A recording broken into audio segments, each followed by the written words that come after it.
오늘 우리에게 주신 하나님의 말씀은 요한복음 12장 12절에서 19절 말씀입니다. 그 이튿날에는 명절에 온 큰 무리가 예수께서 예루살렘으로 오신다함을 듣고 종려나무 가지를 가지고 받으러 나가 외치되 호산나 찬송하리로다 주의 이름으로 오시는 이 곧 이스라엘의 왕이시여 하더라. 예수는 한 어린 나귀를 만나서 타시니 이는 기록된 바 시온 딸아 두려워 말라 보라 너의 왕이 나귀 새끼를 타고 오신다함과 같더라. 제자들은 처음에 이 일을 깨닫지 못하였다가 예수께서 영광을 얻으신 후에야 이것이 예수께 대하여 기록된 것임과 사람들이 예수께 이같이 한 것인 줄 생각났더라. 나사로를 무덤에서 불러내어 죽은 자 가운데서 살리실 때에 함께 있던 무리가 증거한지라. 이에 무리가 예수를 맞으면 이 표적 행하심을 들었음이로라. 바리새인들이 서로 말하되 볼지어다 너희 하는 말이 쓸데없다. 보라 온 이 세상이 저를 쫓는도다 하니라. 아멘.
감사합니다.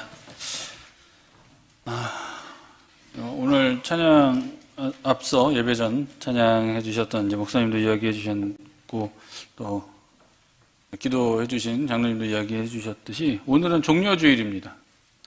종려주일입니다. 제가 발음이 안 좋아서 종려주일입니다.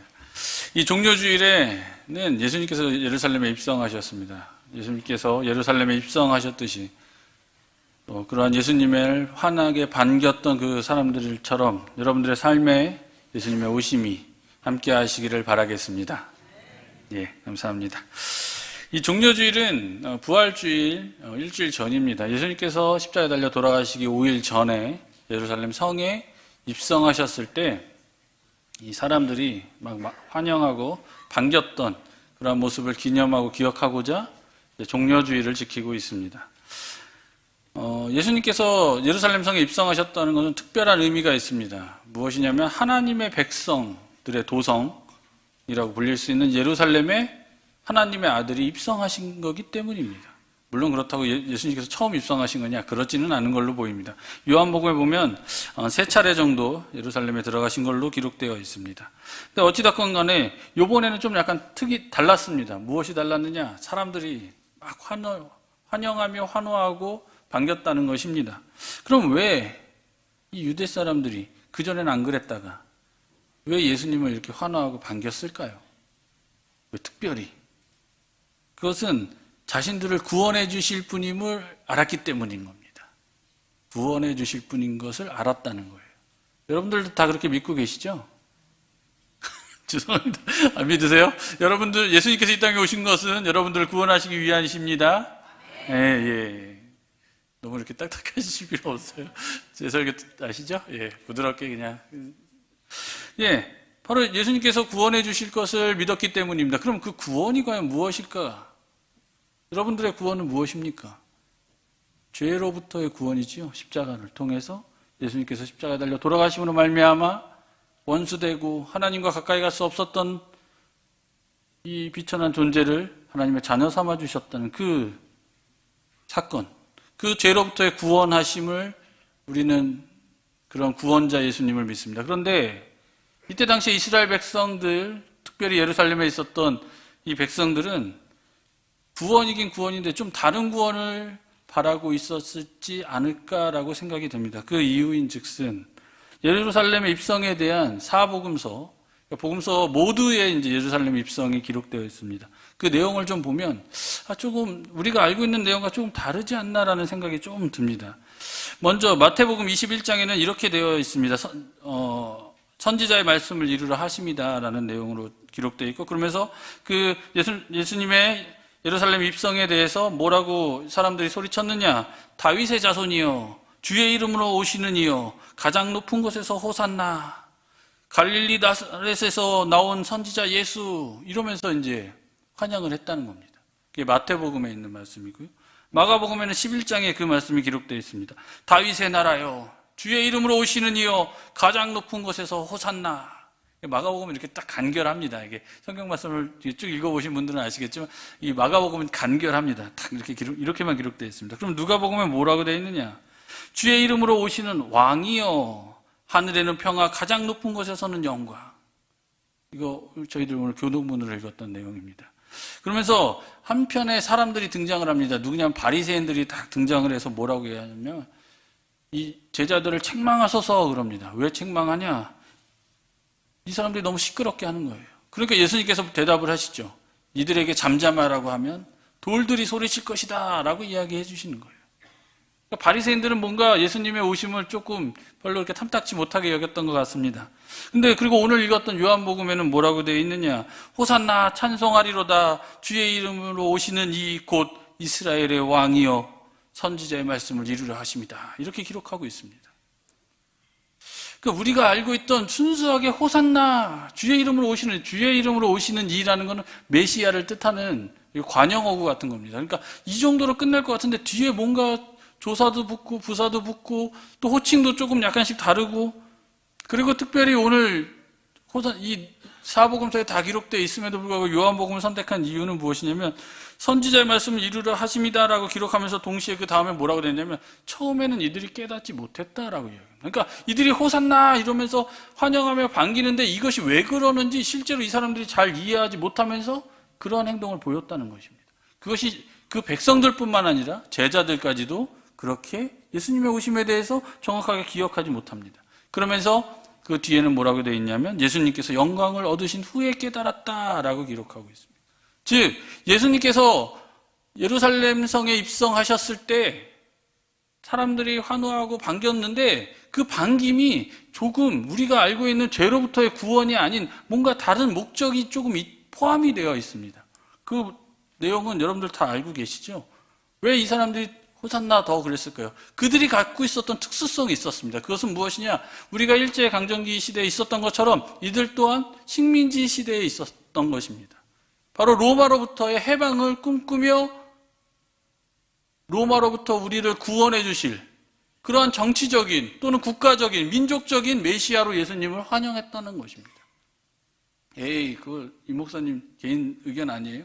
아니요. 바로 예루살렘에 입성하실 때 호산나 소리치던 그 사람들이 채 4일 5일도 지나지 않아 예수님을 못 박으소서 했던 그 군중입니다. 다른 도시로 이동하지 않으셨어요.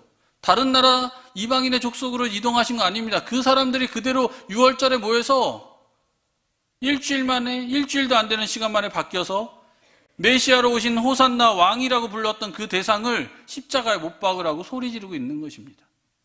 이것이 종려주일이 가지고 있는 굉장히 아이러니? 안타까움입니다. 근데 그러한 것을 보면 왜 그렇게 했을까? 당연한 겁니다. 그들이 나쁜 생각 갖고 있었던 것일까요? 아니요. 지극히 일반적입니다. 일반적이라는 표현 써서 죄송합니다. 여러분들 모두, 심지어 저, 그리고 저뿐만 아니라 거의 대부분의 사람들은 다 이러한 마음을 갖고 있습니다. 어떠한 마음? 예수님을 죄로부터의 구원해 주실 분이 아닌 뭔가 다른 것이 추가된 예수님을 나의 구주로 받아들이고 나의 메시아로 받아들이고 나의 왕으로 받아들이고 있지 않나라는 생각을 하게 됩니다. 그럼 왜 그런 거를 굳이 종료주일에 하느냐?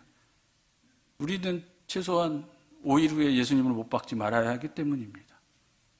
예루살렘 백성들처럼 5일 만에 순식간에 돌변해서 오히려 바나바를 놔주랴 예수를 놔주랴 선택하라는 그 유대 총독의 말에 바나바를 내달라고 이야기하는 그러한 죄악에서부터 우리는 최소한 벗어나야 하지 않을까라는 말씀으로 이 말씀을 드립니다. 그러면 여기서 딱 제가 또 한번 꺾는 거 하죠. 종료주일에 그럼 예수님 오시면 환영하지 말자는 뜻이냐? 아닙니다.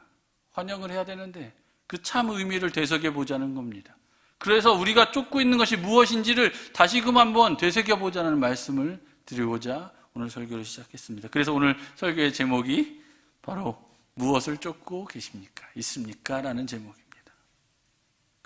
이 호산나라는 단어를 여러분들 많이 아시지요? 무슨 뜻인지. 원컨대 구원하소서. 제발 우리를 구원해 주세요. 나를 구원해 주세요. 간절한 바람이 섞여 있는 호산나입니다. 이 호산나 환영했던 이 백성들이 예수님의 십자가에 못 박는 죄를 저지른 것을 우리는 분명히 반면교사 삼아야 한다는 것입니다. 그러면 몇몇 분들은, 물론 여러분들 대부분은 안 그러실 거예요. 몇몇 분들은 이럴 겁니다. 여기까지 딱 설교를 듣고 말면 그러면 이 목사님은 호산나 하지 말자는 소린가? 차라리 그냥 한 발 물러서거나 또는 다소 거리감이 있는 저 멀리 제3자의 일인 것처럼 살짝 뒤로 물러서서 내 일은 아니고 막 사람들이 열광적으로 막 예수님을 환영하고 내 주변에 있는 모든 지체들이 예수님의 오심을 기뻐할 때 나는 그 본래의 뜻이 뭔지 잘 모르겠으니 살짝 뒤로 한 발 빼자. 그것이 좋다라고 제가 이 말씀을 드린 걸까요? 그것은 아닙니다. 마치 강 건너 불구경하듯이 남의 일 보듯이 하는 사람들이 바로 오늘 성경 말씀에 등장하고 있습니다. 누구냐면 바리새인들입니다. 바리새인들의 행동을 보면 그렇게 해서는 안 된다는 걸 우리가 분명히 알 수 있습니다. 누가복음에는 뭐라고 이야기했다고 제가 말씀드렸습니까? 바로 시끄러우니까 조용히 시키라고 제자들을 책망하라고 기록하고 있습니다. 남들이 그렇게 환영하고 열광하고 나의 죄로부터의 구원 또는 이 나라를 구원하시기 위한 그런 간절함을 바랬던 그것에 대해서 시끄럽다라고 이야기하는 겁니다. 그리고 요한복음에는 뭐라고 이야기했냐? 바로 바리새인들이 이야기하기를 온 세상이 저를 쫓는도다. 이것이 와, 드디어 예수님께서 이 땅에 오셨으니까 온 세상, 온 백성들이 예수님을 쫓는구나 라는 의미가 아닙니다. 비아냥됨입니다. 온 세상이 다 쫓네. 에이, 나는 모르겠다. 에이, 나하고는 관계없다. 나는 뒤로 물러나겠다. 이런 냉소를 하자고 여러분들에게 말씀드리는 것이 아닙니다. 바리새인들이 가졌던 이러한 비아냥을 여러분들에게 권하고자 이 말씀을 드리고자 하는 것이 아닙니다. 그러면 왜 냉소와 비아냥을 해서는 안 될까요? 이것에는 가장 큰 두 가지 문제점이 있습니다. 우리가 왜 냉소를 하고 왜 비아냥을 대고 왜 한 발 물러서려고 노력합니까? 나를 보호하기 위해서입니다. 내가 혹시라도 열정적으로 열광적으로 했는데 혹시라도 이 의도가 뭔가 잘못돼가지고 책망을 받거나 잘못을 지적받을까 봐 내 스스로 나를 보호하기 위해서 한 발 물러서는 거 아닙니까? 나 스스로 나를 보호하고자 하는 것입니다. 그러한 마음으로 어떻게 보면 자연스럽게 나타나는 모습입니다. 냉소나 비아냥은. 근데 성도는 절대 그래서는 안 됩니다. 누군가가 환대할 때 열정적으로 반응할 때 같이 하려고 노력해야 하는 겁니다. 오히려 한 발 물러서고 저 사람 왜 저래? 이렇게 해서는 안 됩니다. 왜 냉소와 이런 것들이 성도에게는 어울리지 않는 것일까? 크게 두 가지라고 말씀을 드렸습니다. 첫 번째, 우리의 보호하시는 존재는 하나님 한 분임을 거부하는 것이기 때문인 것입니다. 여러분들 스스로 여러분들을 보호하실 수 있다라고 생각하십니까? 아무도 없으시죠? 질병으로부터 보호하십니까? 저도 어제 그제 건강검진 받았는데 건강하다 그러더라고요. 다행히. 한 달 동안 고민했습니다, 정말. 위에 이제 뭐가 좀 안 좋다 그래가지고 조직 검사를 좀 했는데 다행히 건강하대요. 제가 잘해서 그럽니까? 하나님의 보호하심입니다. 여러분들 혹시 어떠한 질병을 갖고 계십니까? 여러분들이 하나님 보호하지 않으셔서 그런 것이 아닙니다. 그래서 통해서 하나님께 더욱더 가까이 나아가길 원하신 겁니다. 즉 우리의 보호하심은, 우리를 보호하는 분은 오직 하나님 한 분이라는 것을 내 스스로 제안하는 겁니다. 내 스스로 나를 보호할 수 있다는 생각으로. 그리고 두 번째, 어떠한 문제가 있느냐? 내 스스로 나를 보호하려는 것은 바로 내가 하나님이 되는 문제가 발생합니다. 바로 교만의 문제라는 것입니다. 내가 나를 통제하고 내 주변에 있는 상황까지도 내 스스로 보호할 수 있다. 내가 관리할 수 있다라는 하나님됨을 거부하는 모습이기 때문에 바로 우리가 냉소나 스스로를 보호하는 것에서부터 우리가 하지 말아야 될 모습이라고 말씀드리는 겁니다. 우리의 위로자는 단 한 분입니다. 바로 우리의 보호자는 단 한 분입니다. 바로 누구시지요? 하나님 한 분입니다. 바로 그분을 의지하는 것이 바로 성도로서의 삶이라는 것을 여러분들 꼭 기억하시길 바랍니다. 이렇게로 끝나면 이 목사 설교 아니죠? 여기 한 가지 더 붙입니다. 그러면 우리 주변에 서로 위로하고 권면하는 거 하지 말라는 말씀입니까? 아니요. 그거 꼭 필요합니다. 필수 불가결하게 절대 없어서는 안 될 거는 아니지만 없어도 여러분들 하나님 위로하심 받으면서 살 수 있어요. 그럼에도 불구하고 왜 성도들 서로 위로하고 권면하라고 말할까요? 이 목사는 말하고 싶을까요? 우리는 연약한 육체를 가진 존재이기 때문입니다. 말씀으로, 기도로 은혜 받지요. 그렇게 살아갈 수 있습니다. 그죠? 근데 왜 주변의 사람들이 서로 위로하고 권면하고 세워주고 조금 잘못했더라도 용서하고 왜 그래야 합니까? 연약한 존재라는 걸 나도 알고 그 대상도 알고 있기 때문인 것입니다. 특별히 교회를 하다 보면 속상하고 깨지고 상처받고 상처 주고 그냥 그러면 아유 하나님 기도해가 끝이 아닙니다. 우리는 서로를 위로해줘야 된다는 말씀입니다. 바로 이러한 주변 지체들에게 바로 성도가 서로의 연약함을 알고 서로 위로해주고 서로 세워주고 권면하고 지지해주는 것이 분명히 필요합니다. 분명히 우리의 보호자는 한 분 하나님뿐이지만 우리는 그런 것들 또한 절대 잊어서는 안 됨을 분명히 기억하시는 성도 여러분들 되시기를 바라겠습니다. 자, 지금까지는 계속 나쁜 말만 계속했습니다. 그러면 어떻게 하라는 것이냐, 무엇을 쫓으라는 것이냐, 이제부터 세 가지 말씀을 드리고자 합니다. 첫 번째로는 그 전에 이제 무엇을 쫓으라고 하는 그 이제 세 가지 이야기하기 전에 이 말씀을 쭉 묵상하면서 지금까지 계속 하면서 이 냉소에 대해서 계속 묵상을 한 겁니다. 한 일주일 넘게 거의 2주 가까이를. 그러면서 냉소에 대해서 묵상을 하면서 한 시인의 시가 떠올랐습니다. 여러분들 많이 들어보셨던 시입니다. 안도현 시인이라고 단국대 지금 교수님인데 그분이 쓴 제목은 모르실지 몰라도 그 19절은 많이 아실 겁니다. 연탄재 함부로 발로 차지 마라. 너는 누구에게 한 번이라도 뜨거운 사람이었냐. 이 시의 제목 혹시 아십니까?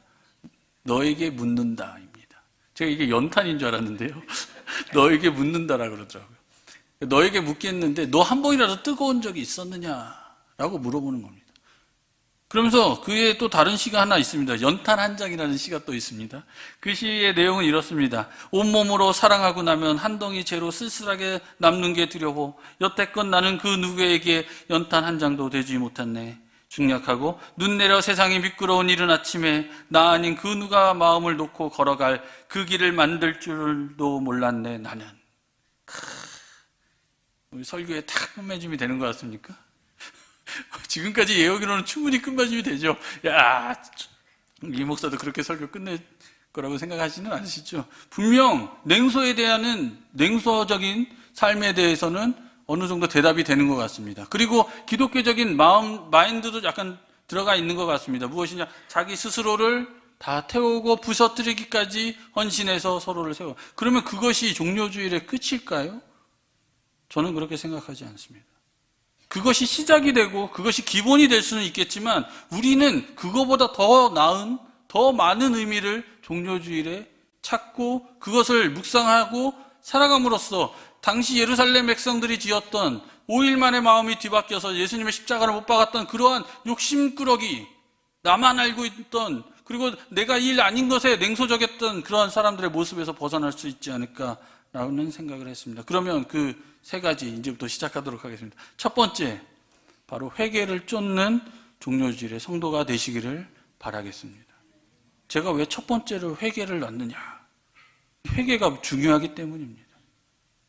왜 회개가 중요하냐? 종료주일이면 환호하고 즐거워하고 기뻐할 해도 부족한 판에 왜 회개를 제일 먼저 이야기하느냐? 당시 예루살렘 주민들처럼 정치적으로, 국가적으로, 민족적으로 해방을 목적으로 했던 그러한 사람들이 예수님의 오심을 환영하고 4일 만에 변경되었던 것을 반면교사 삼기 위한 겁니다. 혹시 우리들 가운데 예수님의 오심, 나의 구주로 예수님을 받아들였었던 그 마음에는 나의 경제적인 메시아, 나에게 물질적 축복 주시는 분, 또는 나의 사회적 지위나 직장에서의 승진, 또는 나의 목표를 달성시켜 주시는 분, 더 나아가 시험에 합격시켜 주시는 분으로 혹시 우리는 예수님을 이해하고 있지는 않습니까? 그렇게 이해하고 있다면 혹시라도 그것들이 이루어지지 않았으면 우리 또한 당시 예루살렘 백성들과 다를 거라고 누가 장담할 수 있겠습니까? 여러분들, 그렇기 때문에 우리는 먼저 회개해야 합니다. 예수님 이 땅에 죄로부터의 구원해 주시는 완전한 예수님의 모습에 다른 어떠한 목적도 포함되지 않습니다. 그 다른 어떠한 목적도 같이 연합해서 이것도 되고 저것도 되는 모습으로 이 땅에 오신 것이 아닙니다. 그러면 혹시라도 다른 목적이 있었으면 예수님은 절반의 목적만 성공하십니다. 하나님의 뜻만 이루었을 뿐이지 민족적인 해방, 예수님 돌아가시고 난 뒤에 이루어지지 않았습니다. 전혀 그런 것을 이루어지지 않으셨습니다. 예수님께서는 그런 분으로 오시지 않으셨기 때문입니다. 그러면서 예수님께서는 그의 본래의 사명을 온전히 다 감당하셨음을 여러분들 기억하시기 바랍니다. 만약에 예수님께서 당시 예루살렘에 몇 명이나 모였을까 추정을 해보면 100만 명 이상의 사람들이 모였다고 이야기합니다. 예배를 드리기 위해서, 제사 6월절 절기를 지키기 위해서 100만 명 모였다고 그러니까 여러분들 별로 감이 아시죠? 예, 제가 뭔 말 하는지 엄청 많습니다. 100만 명 모인 거, 지난번에 한번 모였다 그러길래 TV로 이렇게 쫙 중계하는데 줌 카메라로 엄청 당겨도 끝도 없이 사람이 있더라고요. 그렇게 많은 사람들이 환호하고 열광하고 있었습니다. 그러면 솔직히 얘기해서 좀 딴마음이 좀 들지 않을까요? 저 인터넷으로 이렇게 조회수 이렇게 올라가는 거 보면 딴마음이 좀 들기도 하는데, 그저 하나님의 말씀, 그러한 사람들의 반응에, 사람들의 환호에 예수님께서는 조금도 반응하지 않으셨다는 겁니다. 오직 하나님의 말씀을 이루고자 오셨고 그것을 이루는 목적만 예수님께서는 감당하셨다는 것입니다. 이 성도는 그래서 예수님의 오심을 인간의 바람이나 목적으로 포함하거나 같이 생각하거나 해서는 안 된다는 것입니다. 예수님의 오심은 오직 한 가지 목적, 바로 하나님의 말씀을 완성하기 위해서 이 땅에 오셨다는 것입니다. 우리가 이 점을 철저하게 회개하지 않으면 우리들 또한 바로 당시의 예루살렘 백성들처럼 자신의 해방들을 위한 메시아가 아니라면 예수님을 못 박으라 소리치셨던 사람처럼 우리도 똑같은 모습이 아니라고 장담할 수 없기 때문인 것입니다. 혹시 여러분들 예수님을 나의 수단이나 목적의 도구로 생각하고 계십니까? 그럼 먼저 회개하는 마음으로 이 종료주의를 지내시길 바라겠습니다. 그리고 다음으로는 낮아짐과 겸손과 순종의 종료주의를 되시기를 바랍니다. 예수님께서 만약 인간들의 바람이 그렇게 나쁩니까? 자기 민족이 또 하나님의 백성이 민족적으로 또 나라적으로 구원받는 독립해서 하나님의 나라를 다시금 이끌어 나가는 것이 그렇게 인간적으로 나쁜 것입니까? 그렇게 나쁜 거 아닙니다. 그럼에도 불구하고 하나님의 백성의 정치적인, 국가적인, 민족적인 해법을 제시하기 위해서 예수님께서 오시지 않으셨습니다. 만에 하나라도 예수님께서 그렇게 오셨다면 나귀 새끼 타고 오시지 않으셨을 겁니다. 그렇겠죠? 그때 100만 명의 사람이 환호를 했답니다. 그럼 얼마나 많은 사람들이 있겠습니까? 아주 멋지고 혈통도 좋고 비싼 말을 타고 또 말만 있는 것이 아니라 마차도 타시고 이렇게 예루살렘 성에 입성하셨을 것입니다. 그렇지만 예수님께서는 그저 나귀 새끼를 타고 입성하셨습니다. 예수님께서 예루살렘의 입성은 바로 하나님의 말씀을 이루기 위함이라고 오늘 본문 말씀 15절에 기록되고 있습니다. 15절 말씀 다 함께 봉독하도록 하겠습니다. 15절입니다. 시작.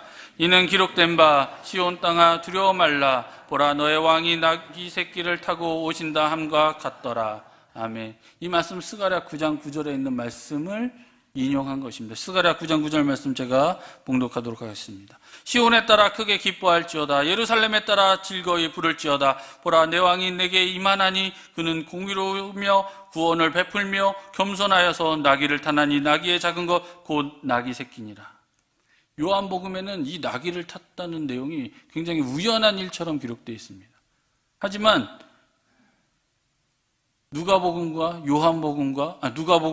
마가복음과 마태복음 이 공간복음 세 곳에서는 이것이 굉장히 치밀한 시간에 따라서 두 사람의 제자를 먼저 보내시고 그 사람들이 그 나귀의 주인을 만나고 풀어주고 그러면 풀어줄 때 무엇이라고 얘기하는지 그것은 만유의 주이신 예수님을 위해서 쓰임받는다는 그러한 내용으로 쭉 진행된다고 공간복음에는 기록하고 있습니다. 그럼에도 불구하고 요한복음은 그것을 마치 우연한 일처럼 기록합니다. 하지만 분명한 것은 이것입니다. 요한복음도 그래서 구약성경 인용으로 이렇게 쓴 것입니다. 바로 무엇이냐? 예수님의 이 땅에 오심은 바로 하나님의 말씀을 온전히 이루기 위함이라고 분명하게 이야기하고 있는 것입니다. 그것은 바로 낮아짐입니다. 겸손을 이야기하고 있는 것입니다. 즉 예수님께서 예루살렘에 입성하실 때 겸손과 낮아짐으로 예루살렘에 입성하셨다는 것을 성도 여러분들 꼭 기억하시고 우리가 종료주의를 지내고 있는 이 시간에 겸손과 낮아지시는 성도 여러분들 되시길 바랍니다.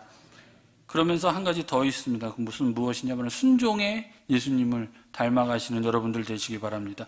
이 순종은 조금 우리가 생각하고 있는 부모님의 말씀에 순종해야지 이런 것과는 다릅니다. 무엇이냐? 바로 겟세마네 동산에서의 예수님의 기도를 통해서 알 수 있습니다. 겟세마네에서 예수님께서 땀방울이 핏방울이 되도록 기도하시면서 하셨던 그 기도입니다. 그 내용은 이것입니다. 이 잔을 내게서 옮기시옵소서. 다만 내 원대로 마옵시고 아버지의 원대로 되기를 원합니다. 하나님입니다. 예수님도 하나님이에요. 원이 있으셨어요. 뜻하신 바가 있고 신이잖아요. 창조주, 구속주. 그분이 이야기하시는 겁니다. 나의 원이 있다. 그지만 이 원을 내 뜻을 아버지의 뜻에 순종하겠다. 아버지의 뜻이 이루어지는 것이 더 중요하다라고 순종하셨습니다. 여러분들 혹시라도 내가 바라고 꿈꾸고 나의 개인적이고 특별한 물질적인 욕심은 아니더라도 작은 거 하나 좀 바랄 수 있는 거 아닙니까?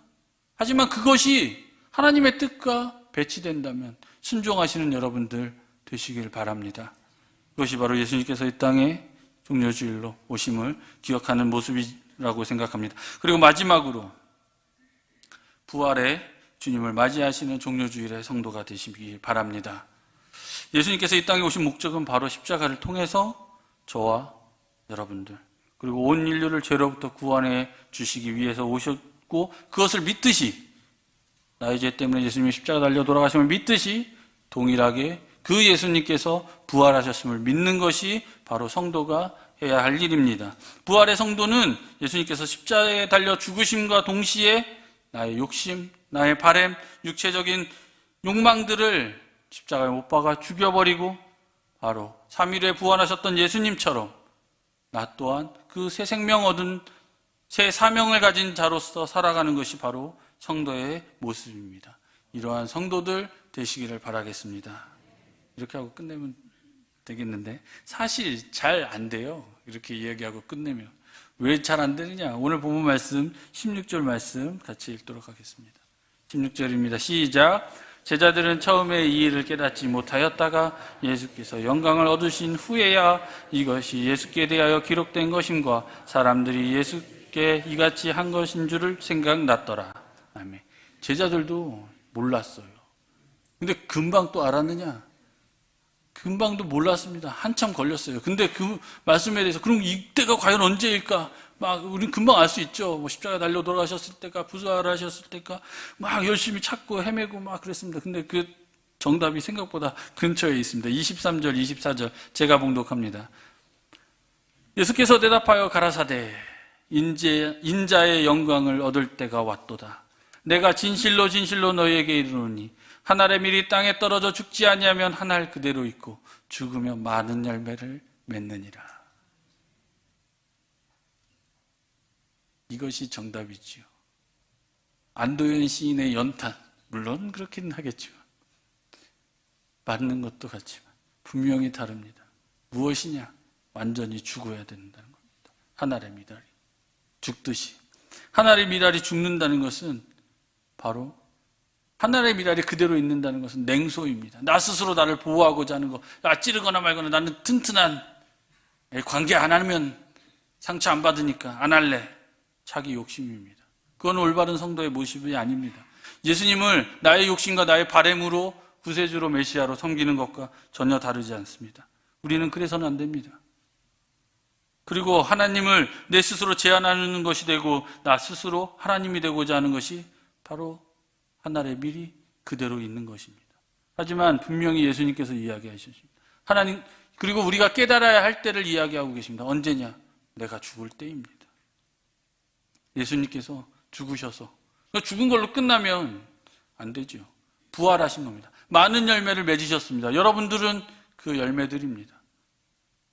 예수님께서 십자가에 달려 돌아가셔서 이 땅에서 죽을 수밖에 없는 죄인이지만, 하나님과 관계할 수 없는 죄인이지만, 지금 이 자리 종료주일에 하나님의 전에 나와 예배드릴 수 있게 되신 것, 그것이 바로 예수님께서 십자가에 흘리신 피와 땀방울로 여러분들을 구원하셨음을 믿는 성도 여러분들 되시기를 바라겠습니다. 결론 내리도록 하겠습니다. 참 메시아, 죄로부터 구원을 주시는 메시아 예수님의 입성은 나의 욕심, 나의 바램을 내려놓는 회개의 오심임을 기억하시길 바랍니다. 그리고 예수님의 십자가의 죽으심처럼 순종하셨던 그 예수님의 그 순종을 따라가시는 여러분들 되시기를 바라겠습니다. 그리고 나는 죽고 나의 욕심은 죽고 나의 바램은 죽고 오직 부활의 주님을 받아들이시는 부활의 오심을 경험하시는 성도 여러분들 모두 되시기를 바라겠습니다. 제가 기도하고 마치겠습니다. 사랑과 은혜가 풍성하신 하나님 아버지 참 감사합니다. 저희들의 죄를 구원하시기 위해 종료주일에 오셨던 것처럼 저희들 온전하신 참 의미의 예수님을 받아들이는 이 종료주일이 되게 하여 주시옵소서. 그래서 하나님의 뜻에 순종하셨던 예수님처럼, 그리고 죽고 부활하신 예수님처럼 나는 죽고 예수님의 부활하심만을 생각하는 그러한 존재로서 살아가는 개복의 모든 성도들 되게 하여 주시옵소서. 예수님의 이름으로 기도드립니다. 아멘.